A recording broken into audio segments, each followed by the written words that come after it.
शादाब ने कहा और आपने उनके अल्फाज को दोहराया कि उन्होंने कहा कि एक मेंटल रिलैक्सेशन, आपको आराम ज़रूरी होता है, आपको रेस्ट ज़रूरी होता है, आप थोड़ा सा फंस जाते हैं ज़हनी तौर पर कहीं। तो भाई देखें, फिर जब आप बात करते हैं तो बात से बात निकलती है, सवाल पैदा होता है। आपको ये ख्याल उस वक्त क्यों आता है जब आप किसी इंटरनेशनल मैच में ये नहीं सोचते कि वहाँ पर भी आपको आराम दिया जा सकता है? आपको ये वार्म अप मैच में आराम का ख्याल क्यों आता है? आप एशिया का पूरा खेल आए, आपको ये ख्याल वहाँ क्यों करना आया कि आप एक मैच बाहर बैठें, आप वहाँ पर भी आराम लें? अगर आपको जहनी तौर पर आप तनाव का शिकार हैं तो आप बैठे ना, आप उसामा मीर को मौका दे दें, ठीक है? तो इसलिए ये बात उस वक्त की जाती तो उसमें वजन भी मालूम होता। वार्म अप मैच में आप बैठ गए हैं तो लोगों ने सवाल ये उठाया कि आपकी तो बॉलिंग फॉर्म खराब है, बिल्कुल, आपको तो बॉलिंग की जरूरत है, बिल्कुल। तो जब बाहर से ये आवाज़ उठती है तो आप कहते हैं कि मैंने आराम कर लिया।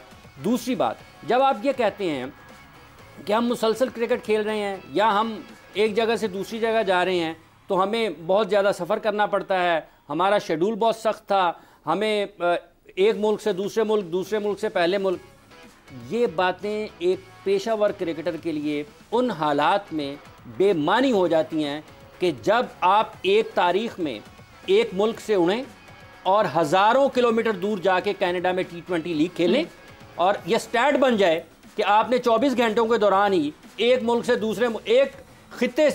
एक खित्ते से दूसरे खित्ते में जाके मैच खेल लिया।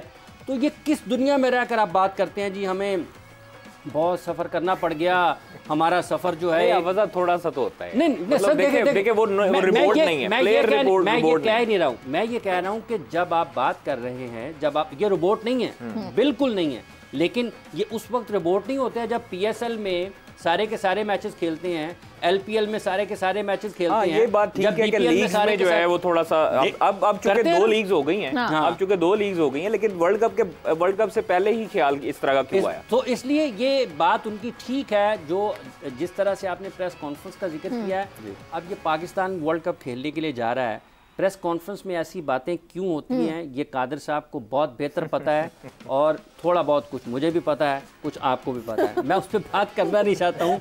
ये मतलब ये जो गुगली कराई जाती है ना प्रेस कॉन्फ्रेंस में, इसका मकसद कुछ और होता है, मैं उस तरफ जाना नहीं चाहता। अल्लाह के खबर निकालने के लिए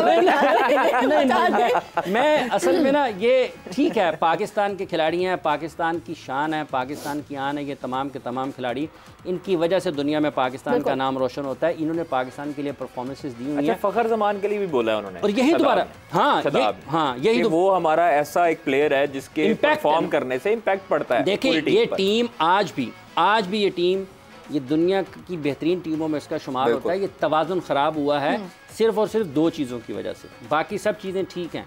देखिए नसीम शाह बदकिस्मत हम रहे कि वर्ल्ड कप में पाकिस्तान की टीम का हिस्सा नहीं है। फ़खर ज़मान और शादाब खान, ये दोनों खिलाड़ी ऐसे हैं जिनके दोनों के नाम के आखिर में नून आता है, और इस वक्त मुल्क में भी नून लीग ही हर तरफ से आप तो बुशरा बीबी की तरह एन वाले काम शुरू कर दिया। देख लें, सुन लें नून, ठीक है, शादाब खान और फ़खर ज़मान, ये जो नून मिल जाएंगे ना दोनों, अगर ये परफॉर्म करना शुरू करेंगे, पाकिस्तान की टीम का तवाज़न और पाकिस्तान की टीम का रंगो रूप ही बदल जाएगा।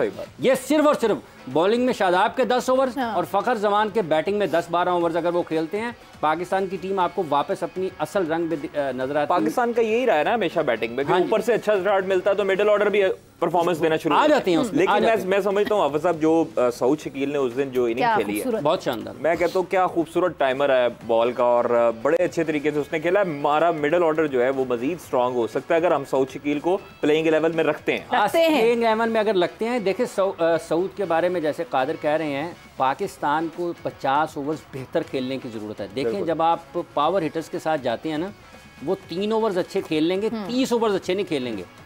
वनडे क्रिकेट में आपको 3 नहीं 30 ओवर्स अच्छे खेलने की जरूरत है बैटिंग में, और वो 30 ओवर्स सऊद शकील ज्यादा बेहतर खेल सकते हैं। पाकिस्तान को अपने बैटिंग ऑर्डर को आने वाले दिनों में बेहतर अंदाज से 11 खिलाड़ियों के नंबर्स का खास तौर पर जो शफल कर देते हैं अचानक बाबर आजम, मैं समझता हूँ कि ये वाला शफलिंग जो है वो इस मौके पर नहीं बनती, तजर्बात नहीं करने चाहिए। ये करने आपको सेट नंबर्स के साथ जाना चाहिए, हर प्लेयर को उसका नंबर पता हो कि मैंने इस नंबर पे जाना। अगर बात करें प्रेस कॉन्फ्रेंस की, let's talk about Rizwan also, उनकी भी कि उनकी भी हमने एक इंटरव्यू देखा, वो भी ये कह रहे हैं, दोनों ने एक बात की, हम गलतियों से सीख रहे हैं। मेरा एक सवाल है, अगेन आप लोग भी शायद समझते होंगे, वार्म अप मैच था, अगेन वो उनको खेलना चाहिए था जिनको वार्म अप होने की जरूरत है। बाबर वार्म्ड अप है, रिजवान भी वार्म्ड अप है, ये आए, इन्होंने जनाब हाफ सेंचुरी क्या सेंचुरी भी कर ली। विलियमसन आए, इतने अरसे बाद आए हैं, कहने को उनको भी आराम से खेलना चाहिए था। He did his half century and he has gone back. हम जानबूझ के इफ्तिखार को नहीं खिलाना चाह रहे थे, मतलब क्या इम्पैक्ट क्या दिया हमने? देखिए, उन्होंने बेसिकली जो उस दिन गलतियां हुई हैं वो ये हुई हैं कि शादाब को बॉलिंग नहीं करवाई गई, जो हाफिज साहब ने पॉइंट रेज किया। दूसरी गलती ये थी कि अगर आपने अपने जो प्लेयर्स थे, वार्म अप मैच में आप 15 को आप बैटिंग भी करवा सकते हैं, बॉलिंग भी करवा सकते हैं। आपने शाहीन को रेस्ट दिया, आपने 4 ओवर हारिस के करवाए, ठीक है, वेल इनफ। आपने अपने जो न्यू बॉलर थे, अपने जो क्रीम बॉलर थे, उनको रेस्ट दिया ताकि उनको फटीग ना पड़े, आगे जाके उनके बॉडी पे वर्कलोड ना पड़े। लेकिन मैं समझता हूँ कि फ़खर जमान को बैटिंग नहीं दी गई, ये बहुत बड़ी ज्यादती है। आप देखें कि आउट ऑफ फॉर्म है फ़खर जमान। अगर वो उस वार्म अप मैच में मार धाड़ करते, और जो उनका स्टाइल है बैटिंग का, उनको कंडीशंस रीड करनी चाहिए थी। अब चूंकि अगर ऑस्ट्रेलिया के खिलाफ देते हैं मैच और उसमें भी वो परफॉर्मेंस नहीं देते, उनका मोराल हाई होने की बजाय डाउन हो जाएगा। आपको चाहिए था कि आप पहले वार्म अप मैच में फ़खर जमान को चांस देते, शादाब खान से ओवर करवा लेते। अगर आपने चांसेस दूसरे बॉलर्स को देने, आपने सलमान अली यादव को दिया, उस्मामा मीर को दिया, बहुत अच्छी बात है, देना चाहिए। आपने अपनी बेंच स्ट्रेंथ चेक की है।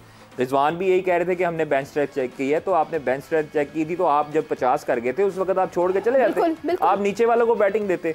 आपने अपना 100 किया, आपने अपना, ठीक है, वो सारा कुछ मैं समझता हूँ कि उनकी अपने बैटिंग के लिए, जिस तरह रविंद्रा ने बड़ी अच्छी इनिंग खेली है, उनके जो स्पिनर हैं, उसके बाद चैपमैन ने जिस तरह क्लोज किया मैच, मैं समझता हूँ कि उन्होंने अपने जो नीचे वाले प्लेयर्स थे उनको भी मौका दिया। केन विलियमसन इसीलिए बहुत बड़ा दुनिया का प्लेयर है कि उसको समझ बूझ है, अच्छा बैटर है, और उस तरह जिस तरह आके इंजरी का शिकार हो गए थे, बाहर हो गए थे साल पूरा, उनका वर्ल्ड कप में शुरू में था कि वर्ल्ड कप मिस कर जाएंगे, लेकिन वो जिस तरह रिहैब करके वापस आए और आपके साथ, यही है कि शायद ओपनिंग मैच वो ना खेलें, और नहीं, शायद ओपनिंग मैच वो खेलेंगे और रेस्ट ना खेले। अभी भी इट्स नॉट अ क्लैरिटी कि वो कितने मैचेस खेलने वाले हैं। लेकिन जो बुनियादी चीज़ है जिसका अभी कादर ने भी जिक्र किया, जो आपने सवाल उठाया, कि वो अगर 1 साल के बाद आते हैं, रीहैब से वापस आए हैं, आते साथ उन्होंने 50 रन किए हैं और वो अपनी बैटिंग ख़त्म करके वापस चले गए। उन्होंने और लोगों को मौका दिया कि आप भी आएँ, आप भी खेलें। देखें, जब तक आप लोगों के ऊपर जिम्मेदारी नहीं डालेंगे ना, जब तक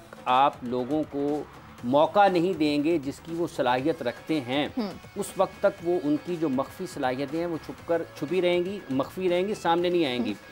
पाकिस्तान के अगर ये जो 2-3 लोग टीम में हैं, अगर ये 25-30 ओवर्स हर वक्त वार्म अप मैच में भी खेल जाएंगे, तो फिर सवाल ये उठेगा कि बाद में करेगा कौन। आप देखें ना, शादाब का नंबर ऊपर आ जाता है, नवाज का नंबर ऊपर आ जाता है, लेकिन जिस काम के लिए इफ्तिखार को रखा गया है, बिल्कुल, उससे आप वो काम नहीं लेते हैं। उसको आखिरी 3-4 बॉलें मिलेंगी तो उसने मारदाड़ी क्या करना है उसने। दिस इज माय पॉइंट, हम क्यों नहीं खिला रहे इफ्तिखार को बेहतर। देखिए सारा एक चीज मैंने हाफिज साहब ट्वीट भी की थी। एक चीज़ जो मुझे लगी है वो ये है कि लोग बाबर की कप्तानी को उसके ऊपर तनकीद करते रहें, उनका हक है, बिल्कुल हक है। जिस तरह हमारे जज्बात हैं, हम लोग शो नहीं करते हैं, उनके भी जज्बात हैं, लोगों के भी जज्बात हैं। लोगों का हक बनता है कि उसके तनकीद करे, उसके गलत फैसलों को उजागर करे। लेकिन मैं समझता हूँ कि बाबर ने जो सबसे बड़ी गलती की है वो अभी तक ये है कि